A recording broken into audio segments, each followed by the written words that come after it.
Bonsoir à tous. À la une, ce lundi, Nathalie Kunders, première femme élue à la mairie de Dijon.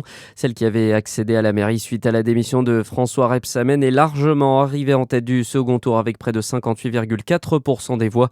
Elle termine loin devant les listes de droite et du Rassemblement national. Un basculement historique en revanche du côté de Besançon. Après plus de 70 ans, la droite reprend les commandes de l'hôtel de ville à l'issue du second tour des municipales. Ludovic Fago s'impose assez largement avec plus de 53% des suffrages face à la maire sortante écologiste Anne Vigneault. Une victoire nette qu'il a célébrée hier soir devant son quartier général entouré de centaines de sympathisants. Dans les autres résultats à souligner, dans le Jura, à Lons-le-Saunier, le maire sortant n'est pas reconduit. Jean-Yves Ravier a été battu par son adversaire de droite Cyril Bréraud, élu avec 52% des voix. Dans votre actualité locale également, un homme entre la vie et la mort dans le Doubs. Hier, un homme de 49 ans a fait une chute impressionnante dans un ravin alors qu'il se trouvait à bord d'un quad. Les faits se sont déroulés au niveau de Pierrefontaine-les-Varans. Il a été transporté en urgence absolue au CHU de Besançon avec son pronostic vital engagé. Les Champagnolais se mobilisent cette semaine contre le cancer. Une marche bleue est organisée ce vendredi 27 mars pour sensibiliser au cancer colorectal. Pour cette 4e édition, les organisateurs mettent l'accent sur l'importance du dépistage précoce. Le rendez-vous est donné à 13h45, place de la mairie pour un parcours de 3 km. Les marcheurs sont invités à se vêtir d'une touche de bleu pour l'occasion.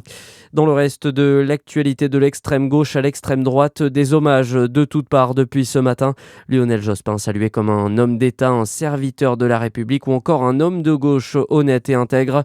Emmanuel Macron lui a rendu hommage dans un communiqué à la rigueur de ses raisonnements comme la force de ses engagements, rappelant notamment son action comme Premier ministre socialiste.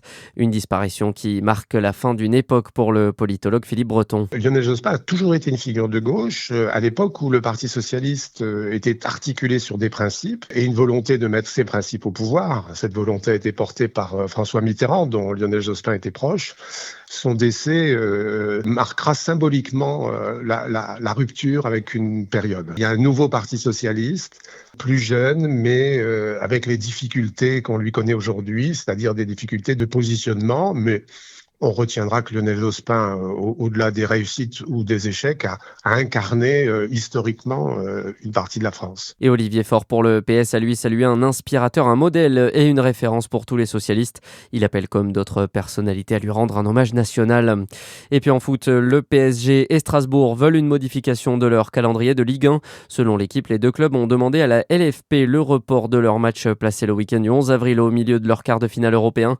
Paris jouera en Ligue des Champions contre Liverpool et Strasbourg sera face à Mayence en Conference League. La météo à suivre sur Fréquence Plus.